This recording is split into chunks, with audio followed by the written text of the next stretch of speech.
네, 여러분 안녕하십니까? 이번 온라인 집회에 참석하신 여러분 진심으로 이렇게 감사를 드리고 4시간 동안 회개와 믿음에 관한 말씀을 룻기서를 통해서 여러분과 함께 나누고자 합니다. 신앙의 가장 기본적인 것은 참된 회개와 올바른 믿음으로 말미암아 형성이 되는 것입니다. 이거 마치 건물로 말할 같으면은 기초에 해당되는 부분입니다. 만일 기초가 건실하지 못한 그런 건물들은 어떠한 외부의 충격이나 곧 지진이나 큰 태풍이나 이런 충격을 받으면 무너져 버리죠. 여러분, 그 일본이라는 나라 이렇게 지진이 많은 거 다 알고 있죠. 저도 일본을 몇 번 이렇게 방문을 했는데 그 일본 사람들은 지진에 대한 이 기본 훈련이 잘 되어져 있더라고요. 제가 일본에 가서 집회를 했는데 갑자기 쿵 하는 소리가 막 들렸습니다. 막 창문이 흔들리고 막 그래서 저는 이게 뭔지를 처음에 몰라봤는데 근데 사람들이 좀 대언했어요. 왜 그러냐고 그랬더니 그게 지진이었다는 겁니다. 저는 지진이었다는 말을 듣고 난 후에야 그때부터 좀 두려웠습니다. 그래서 이제 보통 한 3도, 4도, 5도 그 정도 지진까지는 이 일본 사람들은 이렇게 그 건물을 지진에 대비해서 잘 짓고 대피하는 훈련도 잘 되어 있더라고요. 그런데 이제 7도 이상, 8도 막 이런 데에 큰 지진이 일어나면 속수무책입니다. 고베라는 아주 일본의 큰 항구에 한 20년은 넘었는가 싶은데 그 지진이 일어났죠. 그래서 수많은 이 건물들이 무너지고 고가나 전철이 다 파괴가 되고 넘어졌는데 근데 한 이상한 현상이 있었습니다. 그 무너진 처참한 그런 도시 환경 속에 아주 멀쩡한 큰 건물이 이렇게 서 있었습니다.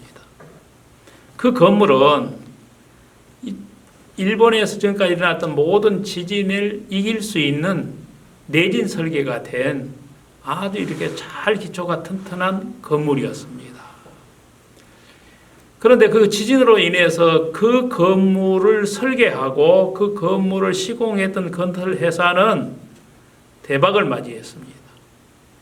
전 세계에 그 중계가 되었는데 처참하게 무너진 건물뿐만 아니라 멀쩡하게 서 있는 건물도 함께 방영이 돼가지고 일본뿐만 아니라 전 세계에 많은 이제 그 사람들이 그 회사에 설계를 의뢰하고 건축 시공을 의뢰했다는 그런 이제 일화가 있습니다. 그만큼 그 건물이 기초가 이렇게 튼튼했기 때문에 그 지진을 이겨냈으니까 투자를 많이 하고 공사비가 많이 들어갔다 할지라도 여러분 그게 얼마나 정말 다양한 일입니까?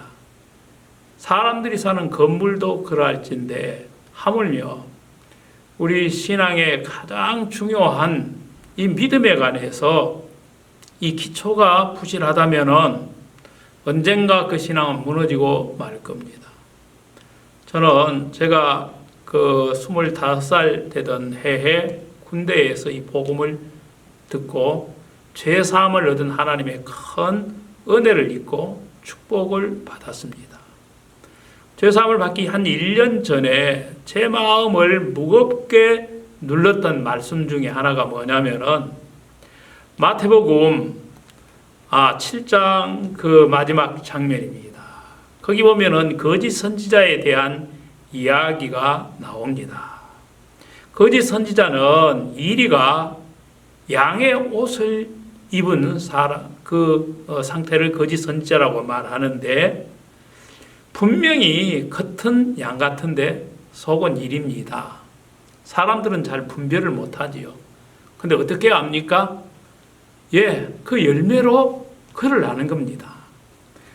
자, 이리가 양가죽을 썼는데 새끼를 낳으면 양새끼를 낳겠습니까? 이리 새끼를 낳겠습니까? 당연히 이리 새끼를 낳죠. 그래서 포도나무에서는 포도의 열매가 맺고 가시나무에서는 가시의 열매가 맺고 엉겅퀴에서 또 무화과나무에서 다른 열매를 구할 수가 있습니까? 좋은 나무가 있고 나쁜 나무가 있는데 좋은 열매라는 것은 좋은 나무에서만 맺혀지는 거고 나쁜 열매는 나쁜 나무에서 나오는 것처럼 이 신앙의 기초 중에 가장 중요한 부분이 그분이라고 생각을 합니다. 이건 예수님이 한 예를 들어서 설명을 한 것이고 진짜 하고 싶은 이야기는 그 뒤에 나오는데 그러므로 나더러 주여 주여 하는 자마다 다 천국에 들어갈 것이 아니요 다만 하늘에 계신 내 아버지의 뜻대로 행하는 자야만 들어간다 그렇게 했습니다. 그날에 많은 사람들이 나더러 이르되 주여 주여 우리가 주의 이름으로 선지자 노릇하고 주의 이름으로 귀신을 쫓아내고 또 주의 이름으로 많은 권능을 행치 아니하였나이까 이렇게 말한다는 겁니다. 그때 예수님이 그들에게 밝히 말하되 내가 너희를 도무지 알지 못하느니 불법을 행하는 자다 너희에서 떠나가라.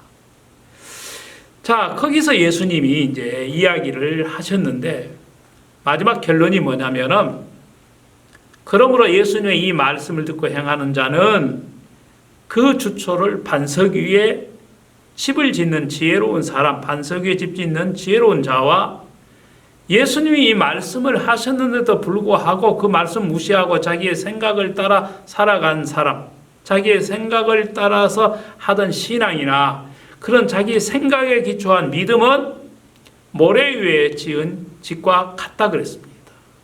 평상시는 반석 위에 지은 집이나 모래 위에 지은 집 별 구별이 안 되고 차이가 안 나는 것 같습니다. 근데 어떠한 상황이 닥쳐집니다. 홍수가 나고 바람이 불고 큰 물결이 휘몰아치면은 모래 위의 성이라는 말이 있죠. 허무하게 무너져 버리잖아요. 이번에 중국에서도 큰 홍수가 나게 되니까 그 건물들이 진짜 이렇게 막 속절없이 무너지는 것을 봤습니다. 하물며 모래 위에 지은 집이 큰 홍수를 어떻게 이겨낼 수가 있겠습니까? 그래서 저는 그때 그 말씀이 굉장히 두려웠습니다. 꼭 그 말씀이 저를 향하는 말씀처럼 느껴졌기 때문에 지금 내가 하고 있는 신앙이 진짜 반석 위에 집을 짓고 있는 신앙인지 모래 위에 짓고 있는 그 신앙의 집인지 그걸 제가 확실하게 구분할 수 있는 지혜가 없었고 믿음의 확신도 없었습니다. 다만 누가 묻는다면은 자, 반석 위에 집을 짓는 신앙이 좋습니까? 모래 위에 집 짓는 신앙이 좋습니까? 당연히 반석 위에 집 짓는 신앙이야죠. 그럼 반석 위에 집 짓는 신앙이라는 것은 뭐죠? 그 앞에 보면은 좋은 나무에서 좋은 열매가 맺는다. 이건 반석 위에 집 짓는 지혜로운 자와 같은 신앙의 모습이라는 겁니다. 그러나 나쁜 나무에서는 나쁜 열매가 맺는데 그 나쁜 열매에 거기에다가 기대를 두고 거기에다가 많은 노력과 수고를 하고 정성을 쏟는다 하여도 결국 심판이 오게 되면은 멸망을 당하고 하나님 앞에 설 수 없다는 것을 예수님이 이야기를 해주고 있는 것입니다. 그래서 신앙의 가장 중요한 부분은 정확한 확실한 회개와 올바른 믿음의 관계입니다. 여러분 사도행전 20장 16절에 보면은 이제 사도 바울이 이제 에베소에 있는 장로들을 모아놓고 마지막에 이제 설교를 이렇게 하면서 그 이야기를 합니다. 사도 바울은 복음을 위해서 예수 그리스도의 복음을 위해서 정말 고난을 많이 받은 하나님의 종입니다. 그가 예수님을 만나 거듭나기 전에는 가장 핍박자요, 회방자요, 포행자요, 그리스도의 원수로 행했지만은 하나님의 은혜로 그가 구원을 받고 예수님을 마음으로 만난 후에는 이제 가장 신실한 하나님의 종이 되었습니다. 그래서 과거에 그리스도인들을 핍박했던 그 바울이 이제는 그 율법의 행위자들로 인해서 복음을 전할 때마다 큰 핍박과 고난과 또 어려움을 겪고 죽음의 위험을 많이 겪었던 사도였습니다. 그때 사도 바울이 이렇게 이야기했습니다. 내가 여러 해 동안 여러분들에게 이야기를 했습니다. 그래서 유대인이나 헬라인이나 누구를 막론하고 이방인들에게 막론하고 하나님께 대한 회개와 예수 그리스도에 대한 믿음을 전파했다 이렇게 말씀을 했습니다. 그래서 모든 신앙을 한마디로 압축을 한다면 하나님께 대한 회개와 예수 그리스도에 대한 믿음입니다. 자, 우리가 회개를 어떻게 하느냐? 사람마다 회개에 대한 생각이 다를 수가 있습니다.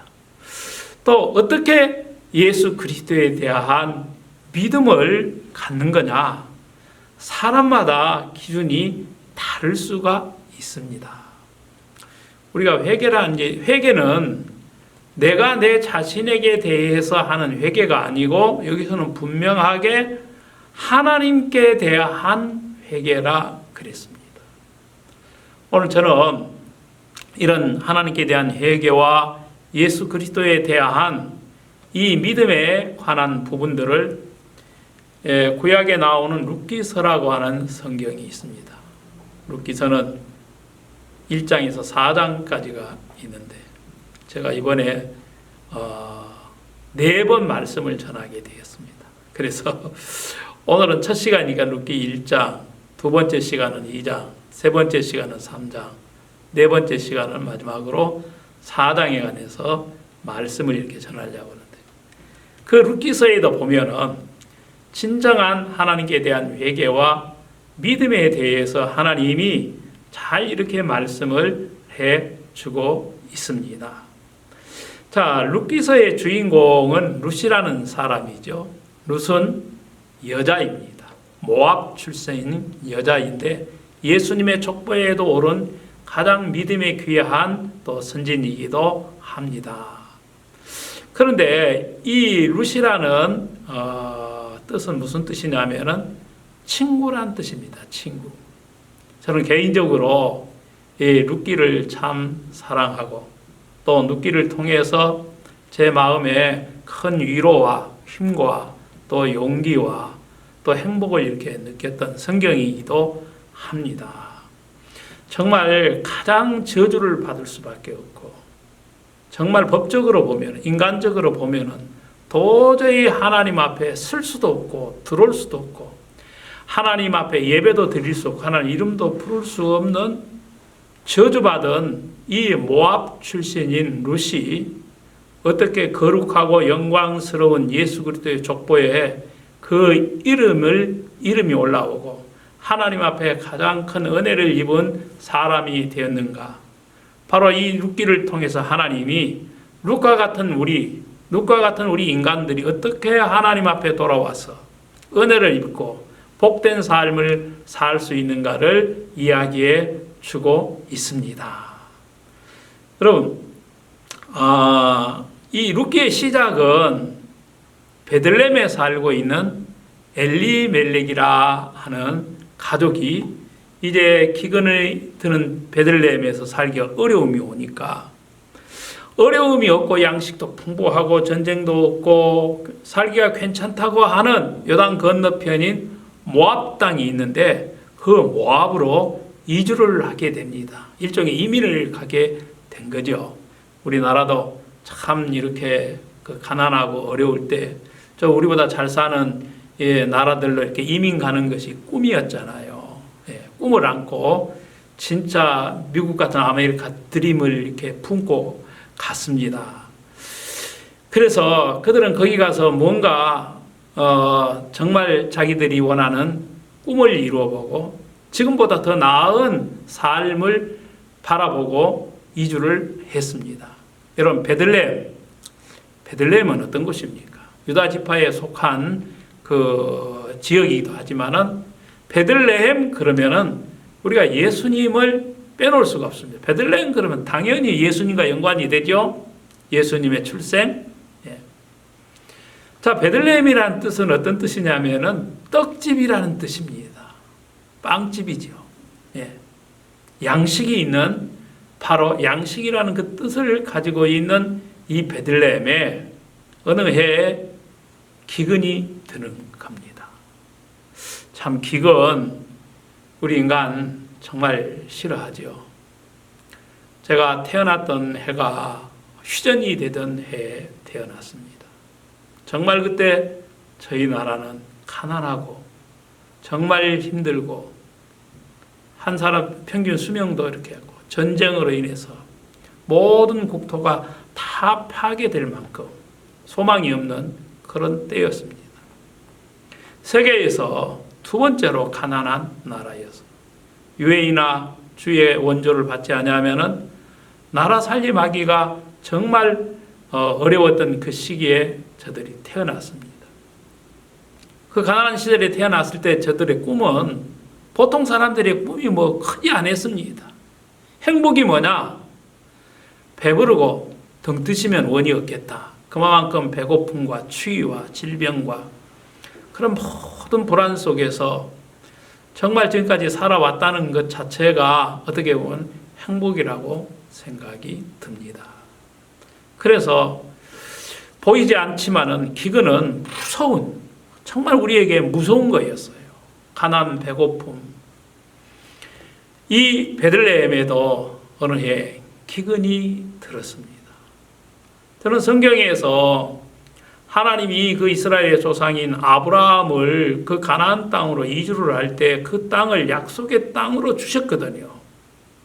그 땅에서 하나님이 아브라함의 이름을 창대케 하고 그 자손을 번성케 하고 그리고 왕들이 그 허리에서 나고 복의 근원이 되게 하고, 그래서 아브라함을 축복하는 자에게 하나님이 그 사람을 축복해 주고 아브라함을 저주하는 사람에게는 하나님이 그 사람을 저주하겠다. 내가 모든 사람들에게 복을 줄 때 아브라함을 통해서 그 복을 공급해 주겠다.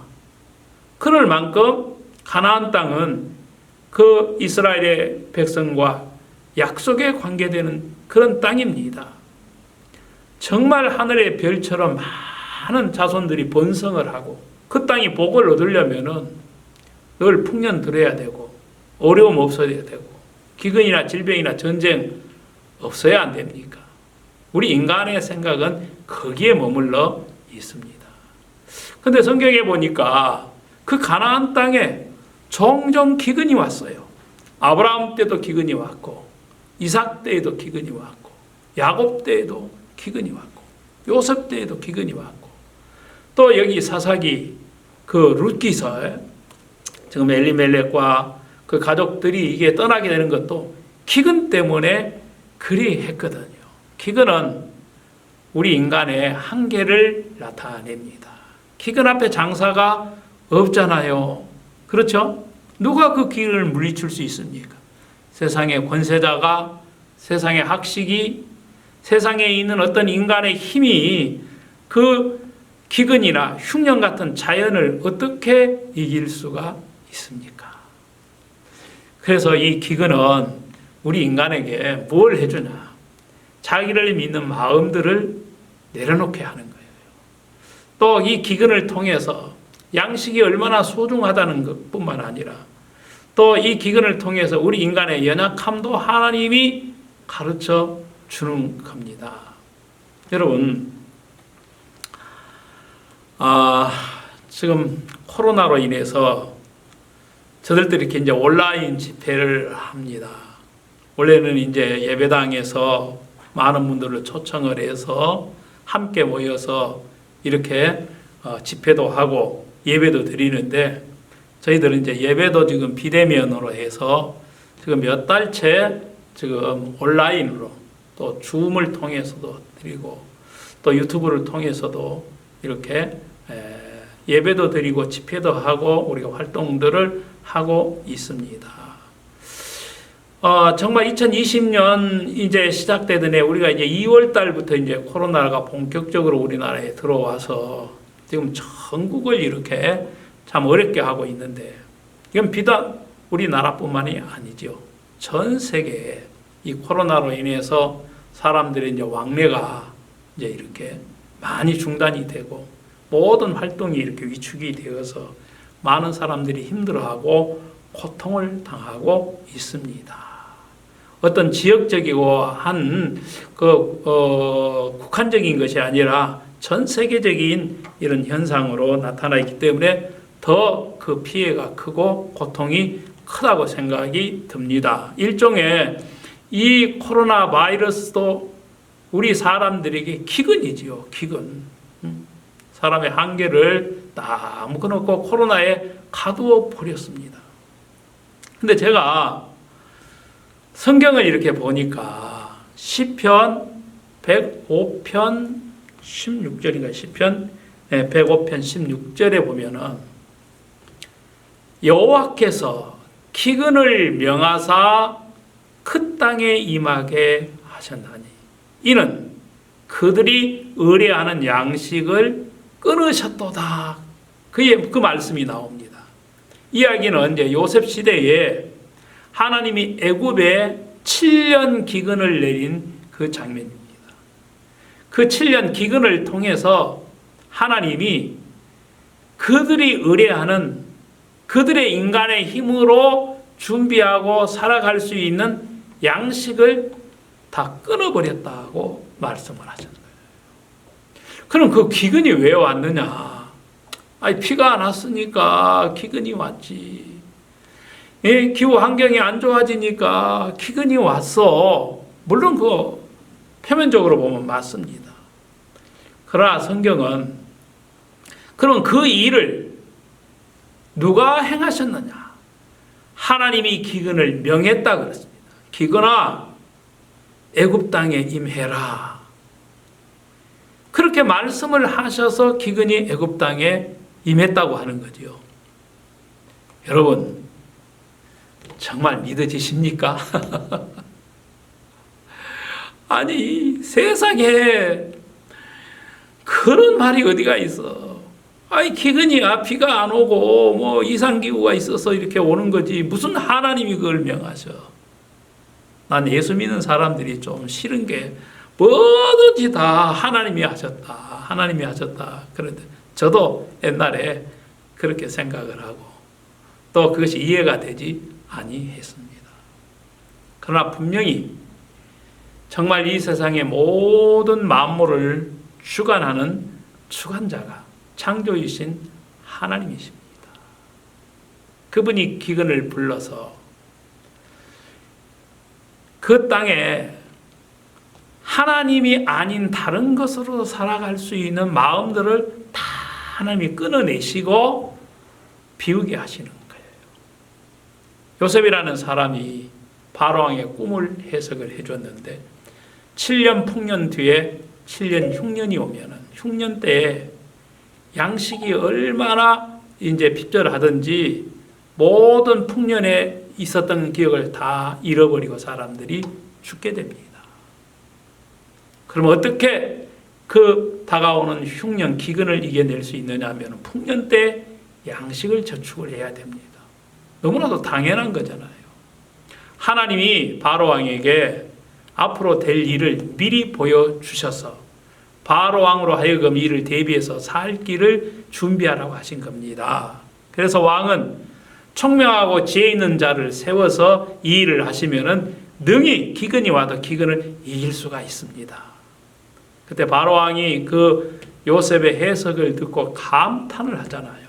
너와 같이 하나님의 신의 감동을 입은 사람을 우리가 어디서 얻을 수가 있느냐? 하나님이 너에게 그 일을 보여주셨으니 네가 바로 그 적임자다. 그래서 그 자리에서 바로 총리로 임명을 해서 온 애굽을 다 다스리도록 하고 풍년 때 양식을 저축해서 흉년 때 모든 애굽 사람과 또 나중에는 자기 가족과 모든 사람을 살리는 일을 요셉이 그렇게 하셨다 이 말입니다.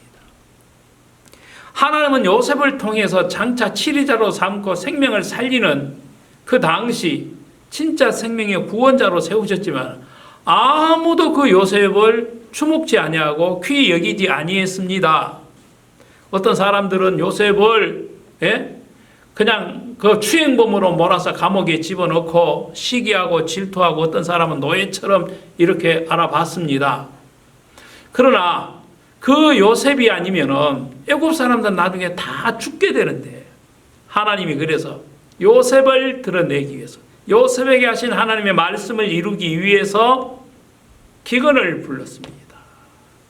그래서 그들의 의뢰하는 양식이 다 끊어지게 되니까 그때 요셉이 저축한 그 양식들을 그들이 나중에 다 사서 먹고 자기들의 모든 재물과 재산이 다 끝나버릴 때 자기들이 요셉에게 속해서 요셉과 하나 되는 그런 삶을 살게 된 사건이 창세기에 나오죠. 예, 기근에 관한 이야기를 제가 했습니다. 그 베들레헴 땅에 기근이 들어서 엘리멜렉과 그 아내 되는 나오미, 큰아들 말론과 둘째 아들 기련이 이제 기근이 없는 양식이 있다고 하는 그 모압으로 이주를 해서 거기서 10년을 살게 됩니다. 10년. 근데 모압으로 내려가서 어려움을 피해서 더 좀 나은 생활을 하고 살겠다고 간 그 모압 땅에서 나오미의 남편 엘리멜렉이 죽습니다. 이제 나오미는 남편이 죽고 두 아들을 결혼을 시켰습니다. 그래서 마론과 기론 두 아들을 결혼시켜서 오르바와 룻이라는 두 며느리를 얻었는데 세상에 얼마 있다가 큰아들 말론이 죽고 또 둘째 아들 기론이 죽고 늙은 시어머니하고 젊은 애도 없는 두 며느리 세 과부가 남게 되었습니다. 그 기간이 한 10년이 지났는데 어느 날 나오미가 생각을 해봤습니다. 10년 전에 내 남편과 가족과 함께 그 기근을 피해서 기근 없는 이 모압 땅으로 살겠다고 왔는데 그 모압의 땅은 생명을 그들에게 주고 풍요를 주고 행복을 주는 땅이 아니라 사망의 땅이었습니다. 사망의 권세가 임하고 죽음이 그들을 진짜 그림자처럼 따라다니다가 그들을 정말 죽음으로 끌고 가는 저주의 땅이고 정말 죽음의 땅이었습니다. 나오미가 남편을 잃고 두 아들을 잃고 난 후에 비로소 그것을 발견을 했습니다. 내가 베들레헴을 떠나서 모압을 선택했던 내 결정이 얼마나 어리석고 미련하고 잘못됐는가를 거기서 발견을 한 겁니다. 나오미라는 말은 희락, 기쁨이라는 말이잖아요. 얼마나 좋습니까? 참 희락과 기쁨이 되기를 바라고 그 인생 살기를 원해서 그 이름까지도 그렇게 주었는데 참 나오미의 인생은 모압에 들어가서 정말 철저하게 망가지고 다 모든 것을 잃어버리고 내가 풍족하게 나갔는데 하나님이 하나님을 떠난 내 결정, 내 길, 내 생각, 내 인생을 하나님이 비워버리셨다. 그 말입니다. 네, 인간의 불행은 하나님을 떠난 데서부터 시작이 되었습니다. 나오미가 그것을 발견했습니다. 내 인생에 이런 고통과 어려움과 남편이 죽고 두 아들이 죽는 이 사망이 어디서 왔느냐? 물론 모압에서 왔지만은 그 시작은 베들레헴을 떠나는 그 생각을 갖고 결정을 하는 데서부터 시작이 되었습니다. 그래서 참된 회개라는 것은 하나님을 떠난 그 마음이 사람이 하나님께 돌이키는 것처럼 나오미라는 사람도 참된 마음의 회개가 있었습니다. 내가 베들레헴을 떠나서 하나님의 약속의 땅을 떠나서 그 베들레헴은 장차 오실 예수 그리스도를 우리에게 나타내고 있는데 예수님을 떠난 그 자체, 하나님을 떠난 그 자체가 타락입니다. 왜 하나님을 떠났습니까? 하나님의 말씀이 아닌 사단이 넣어준 자기라고 하는 그 생각을 믿었습니다. 그러니까 아담이 가졌던 그 생각은 원래 아담의 생각이 아니고 사단이, 뱀이 넣어준 생각을 마음에 받아들인 겁니다. 요한복음에도 보면은 마귀가 가룟 유다의 마음속에 예수를 팔 생각을 넣었다 그랬습니다. 그 하나님과 다른 생각이, 하나님과 다른 그 길을 가게 했습니다. 그래서 참된 회개는 이사야 55장 7절 8절에 보면은 하나님의 말씀을 떠나고 하나님과 다른 길을 떠난 거기에서부터 우리가 우리의 자신의 생각과 길을 버리고 하나님께로 돌아오는 것입니다. 악인은 그 길을, 불의한 자는 그 생각을 버리고 하나님께로 돌아오라. 누구에게로 돌아간다고요? 하나님께로 돌아가야 됩니다. 하나님이 아닌 자기 자신에게 돌아간다 할지, 하나님이 아닌 다른 신에게로 돌아가는 것은 진정한 회개가 아닙니다. 나오미가 자기의 의지와 힘과 자기의 능력으로 남편이 죽고 두 아들이 죽어가도 10년을 그 모압 땅에서 버티고 있더라고요. 그런데 어느 날 나오미의 마음속에 그 전에 한 번도 그가 들어보지 못했던 소식이 들렸습니다. 여호와께서 그 땅과 그 백성을 위하여 양식을 주셨다. 10년 만에 베들레헴에 하나님이 양식을 주셨다는 소식이 들렸습니다. 여러분, 1년 동안만 양식이 없으면 1년 굶고 살 사람이 있습니까? 절대로 없습니다. 아무리 자기가 가지고 있는 양식을 아껴 먹는다 할지라도 기근이 계속되면 양식은 바닥 나가고 굶어 죽을 수밖에 없잖아요. 그런데 10년 동안 기근이 있었으면 베들레헴에 있는 사람 다 굶어 죽었어야 되는데 베들레헴에 기근이 왔었지만은 굶어 죽었다는 이야기는 없습니다. 나오미가 그걸 발견했습니다. 모압은 정말 양식이 끊지 않는다고 생각합니다. 양식이 없어서 밥을 못 먹어서 그 남편이 죽고 그 두 아들이 죽었습니까? 아닙니다. 새끼 밥을 먹고 그들은 굶지 않았습니다. 그러나 다른 연고로 죽었다는 거죠. 그래서 나오미의 마음속에 이 모압은 사망의 땅이로, 이 모압은 내 모든 것을 다 빼앗아가고 잃어버린 저주의 땅이로구나.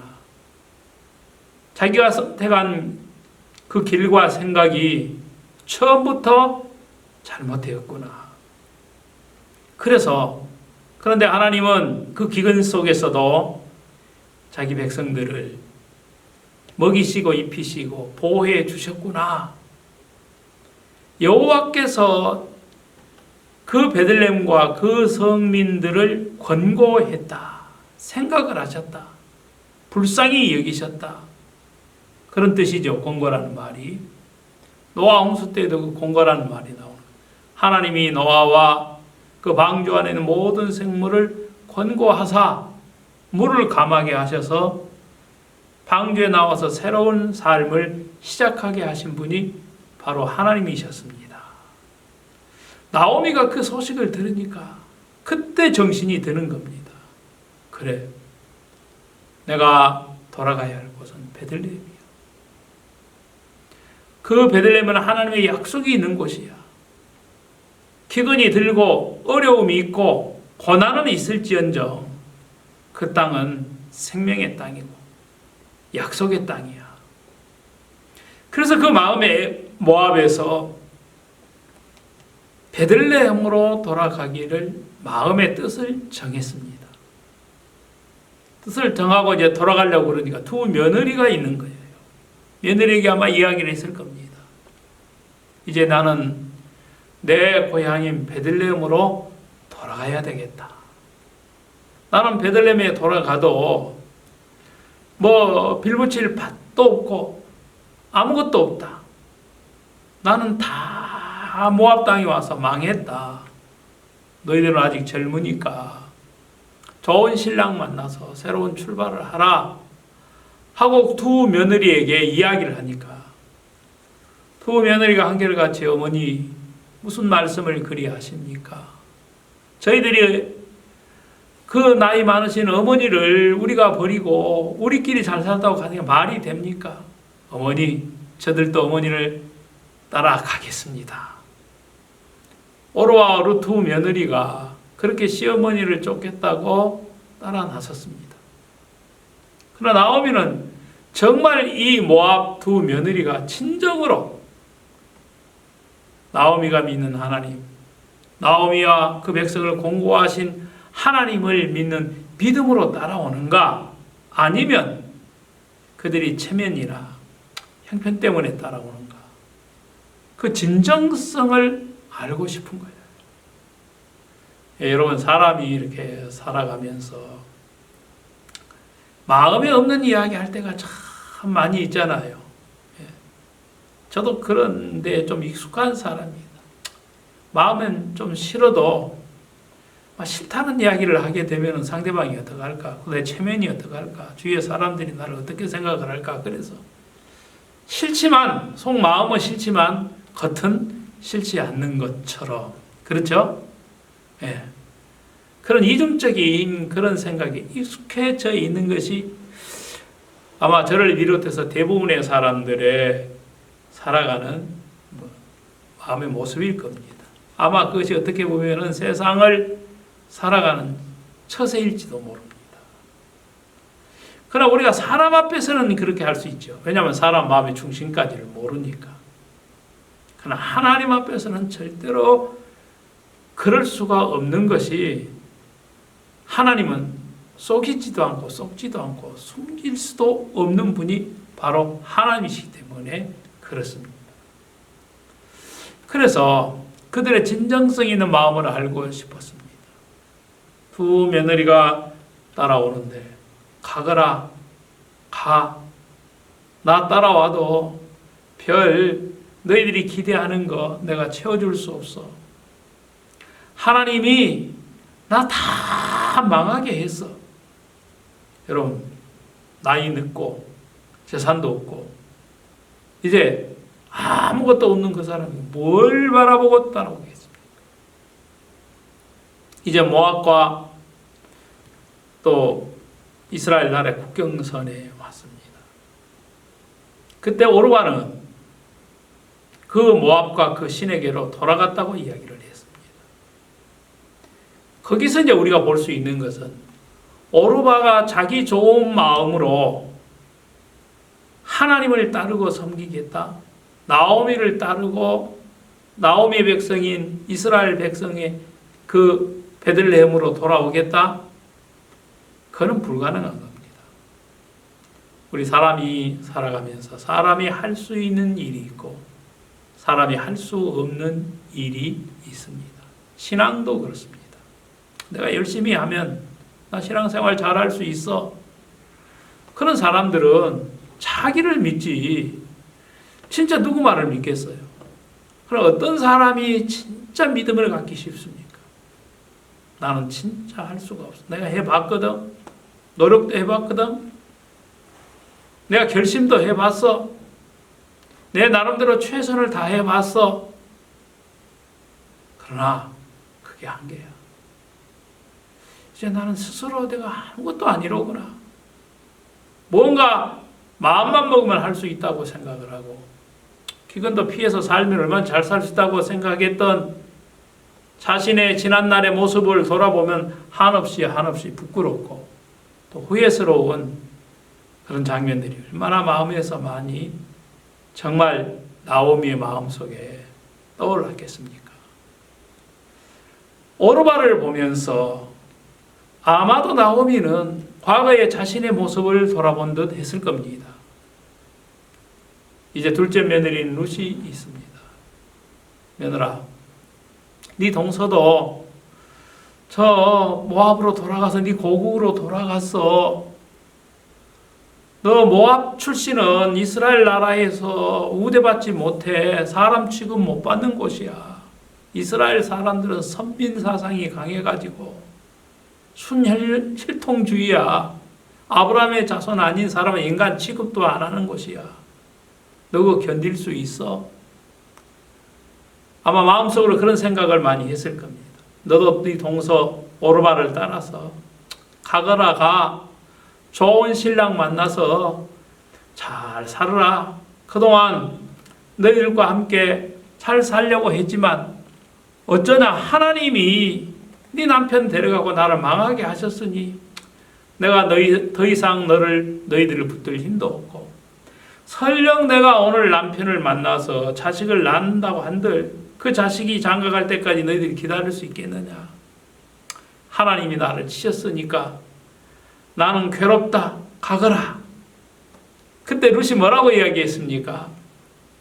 그때 룻의 진짜 믿음의 신앙이 나오더라고요. 어머니의 하나님이 이제 나의 하나님이 되었습니다. 어머니의 백성이 곧 나의 백성입니다. 어머니 가시는 곳에 저도 함께 가고 어머니가 유숙하는 곳에 저도 유숙하겠습니다.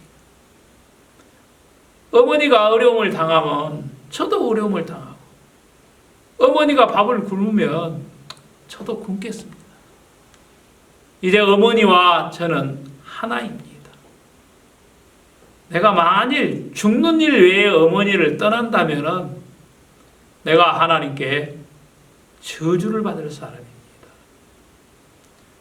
참 그 놀라운 고백을 하는 거예요. 이 룻은 나오미의 집에 시집을 와서 나오미 집 속에 일을 하시는 하나님을 보았습니다. 원래 모압 족속들은 하나님이 아닌 모압의 신을 섬겼습니다. 여러분, 이 모압이라는 나라의 출처를 생각해 보면은 차마 이야기하기가 부끄러울 정도로 그 조상 또 그 시작은 하나님의 저주와 하나님의 정말 그 죄악의 그 산물인 것입니다.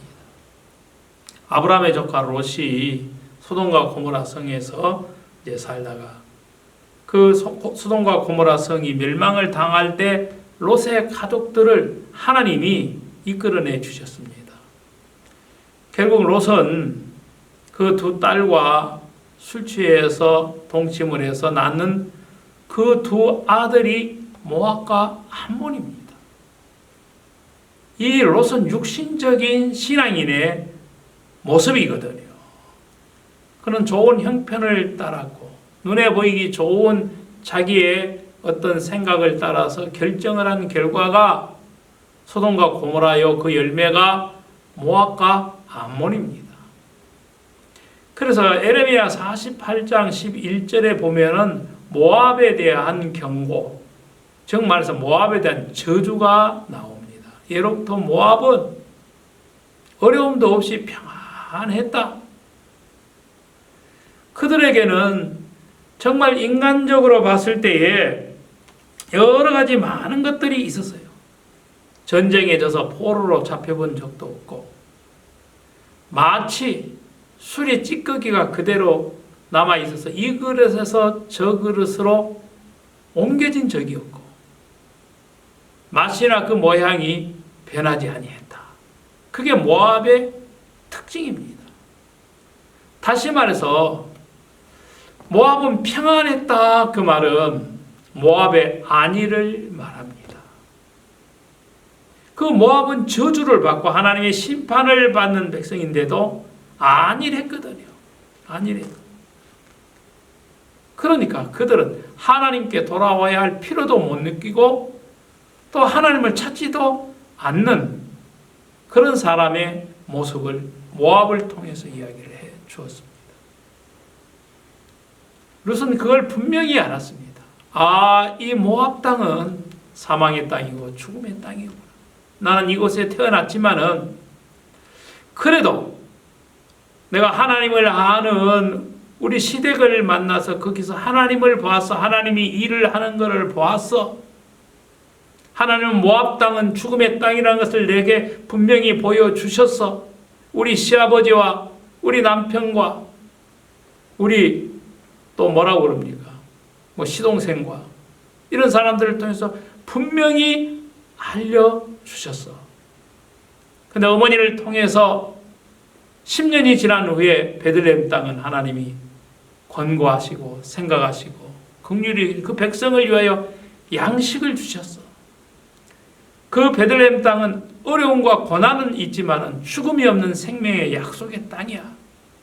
내가 살 곳은 저곳이야. 그리고 나는 우리 시어머니 속에 역사하시는 하나님을 봤어. 하나님이 징계도 내리고 채찍도 내리지만 하나님의 마음의 중심은 긍휼이고 공고함이라는 거예요. 이제 내가 그 하나님을 섬기고 살고 싶고 그 하나님을 얻는다면은 내가 그 어떤 것도 희생할 수 있는 가치가 있다는 것을 이 룻이 발견을 했습니다. 우선 나오미를 통해서 하나님을 믿는 믿음의 세계를 발견한 겁니다. 그리고 국경을 넘었습니다. 여러분, 국경을 넘었다는 것은 뭐예요? 그 인생의 새로운 삶의 변화를 이야기합니다. 이제 어머니를 따라서 유대 땅에 돌아와서 베들레헴에 들어갔을 때 온 베들레헴의 성 사람들이 나오미를 알아보고, 아니 나오미 아니야, 어찌 되었어? 남편은? 두 아들은? 그리고 옆에 있는 이 젊은 이 여자는 누구야?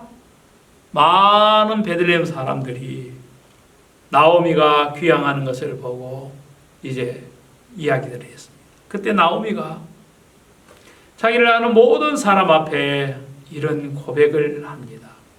여러분, 저를 더 이상 나오미라고 하지 마세요. 저는 이제 여러분 앞에 나오미라고 할 자격도 없습니다. 저는 마라입니다. 나오미는 희락이라는 뜻이라고 했죠. 그럼 마라는 뜻은 무슨 뜻이겠습니까? 마라는 쓰다, 고통이었다, 고난이었다. 하나님이 나를 괴롭게 했어. 고난의 떡을 먹게 하고 내가 모압 땅에 가서 남편도 잃고 두 아들도 잃고 나는 아무것도 내 소유도 없는 빈 털터리가 되었어. 나는 나 자신에 대해서 망했어. 그래서 나는 마라야. 이 일을 누가 하셨어? 하나님이 그렇게 하셨다는 거예요. 아니, 하나님이 나를 고통스럽게 하셨고 하나님이 나에게 저주를 내리셨고 하나님이 나를 망하게 하셨고 하나님이 나에게 쓰디쓴 고난의 물을 마시게 하셨어. 누구 때문이 아니고 하나님이 그렇게 했다. 여러분, 나오미의 그 마음과 입술에서 놀라운 간증이 나옵니다. 나오미가 거기서 자기 한 일, 자기가 남보다 뛰어난 일, 남편 자랑, 자식 자랑, 가문 자랑, 또 남들에게 인정받고 칭찬받고 남들에게 높임을 받는 그런 자신을, 과거에는 그랬을는지 모르지만 철저하게 자기를 믿는 마음이 무너지고 아무것도 아닌 가장 참 불쌍하고 정말 부끄러운 사람이라는 것을, 그걸 발견하는 거예요. 사람이 무언가를 이렇게 얻고 취하는 것은 사람들의 본능이다 하더라. 그러나 여러분, 사람이 얻은 것도 중에 얻기 위해서는, 더 좋은 것을 얻기 위해서는 내가 가지고 있는 것을 비워야 할 때가 있습니다. 비워야 할 때가 있습니다. 여러분, 하나 혼인잔치에 6돌 항아리가 있는데 그 항아리에 다 비어있을 때 예수님이 오셔서 저 비어있는 항아리에 물을 채우라. 하인들이 가서 물을 채워서 그 채워진 물을 떠다가 가장 맛 좋은 포도주로 변할 수 있었던 것처럼 나오미의 인생 속에서도 그렇습니다. 하나님이 나오미를 비우게 하셔서 왜 비우게 했습니까? 나오미를 불행하게 하려고요? 아니요. 행복하고 남는 여생을 복되게 하시려고 하나님 아닌 것으로 채워져 있는 나오미의 마음속에 하나님 볼 때 쓰레기와 같은 잡다한 것들을 다 비우시고 하나님이 준비한 하늘의 신령한 것들, 하나님이 주고자 하는 가장 복되고 거룩한 것들, 하나님이 보실 때 가장 영원하고 아름다운 것들, 이것들로 채워 주시기 위해서 먼저 비우게 하시는 겁니다.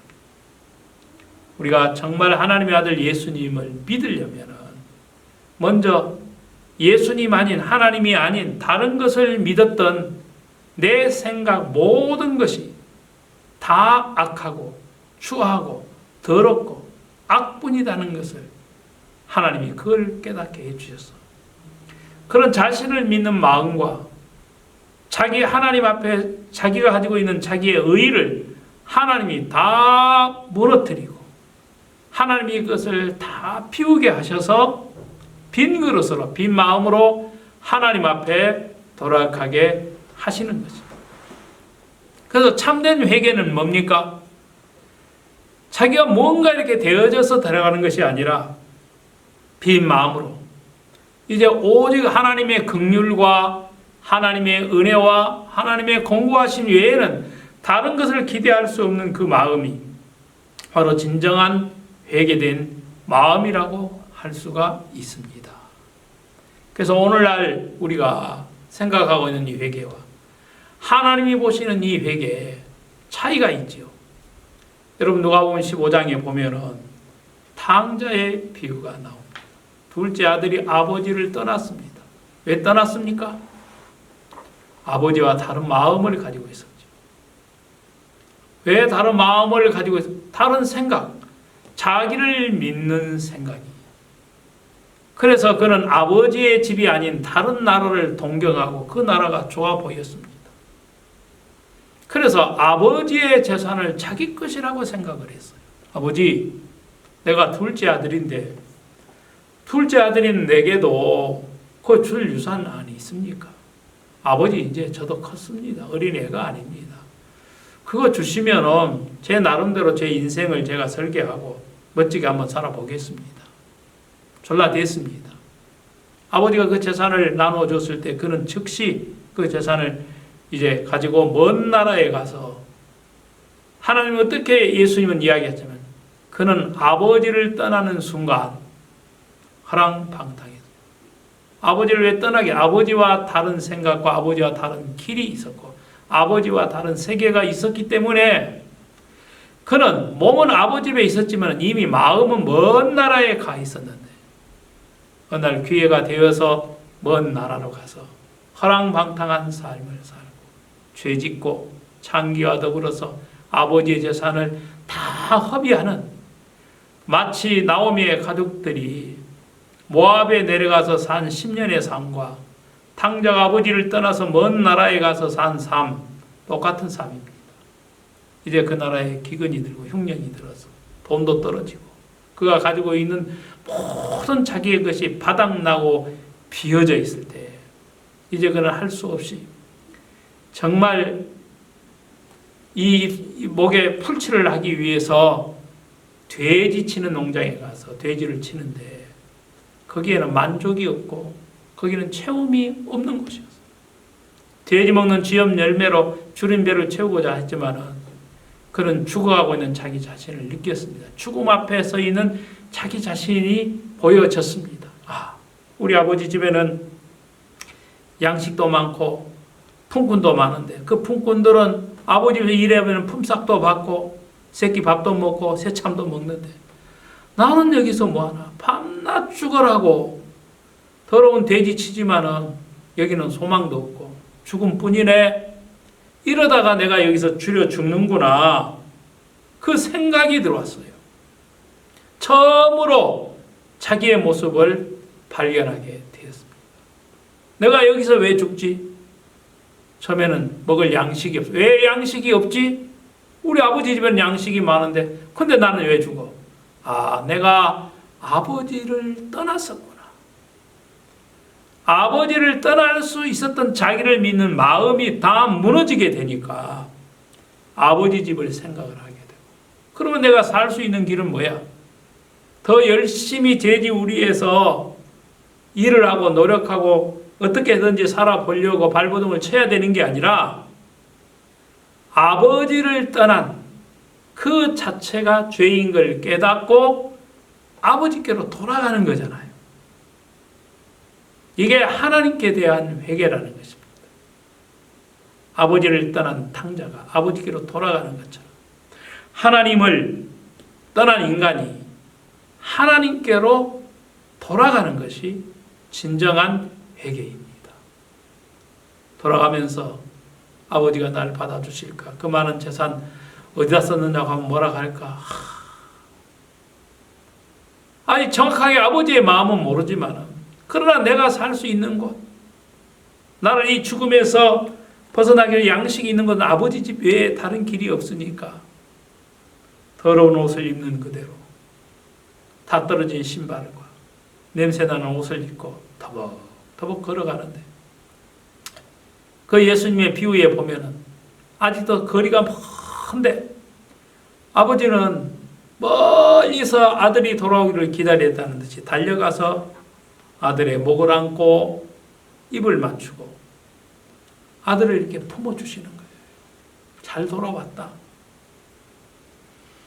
참 우리가 그 모습을 보면은 하나님을 떠난 인간이 하나님께 돌아왔을 때 하나님이 어떻게 우리를 대하시는가? 하나님이 어떻게 우리를 위하여 일을 하시는가? 마치 이제 루시 시어머니 나오미를 따라왔을 때 이제 그때부터 새로운 역사가 시작해요. 나오미의 삶에 놀라운 하나님의 은혜의 손길을 경험하는 그런 일들이 이제 있게 됩니다. 그래서 우리는 눕기를 통해서도 하나님께 대한 진정한 회개와 또 예수 그리스도에 대한 믿음의 세계를 하나님께서 우리에게 말씀을 해주고 계십니다. 오늘 첫 시간으로 1장을 이야기했는데 이제 우리가 네 번째 시간까지 2장, 3장 이어서 계속 말씀을 전해드리도록 하겠습니다. 다음 시간에 여러분 뵙도록 하겠습니다. 여러분 감사합니다.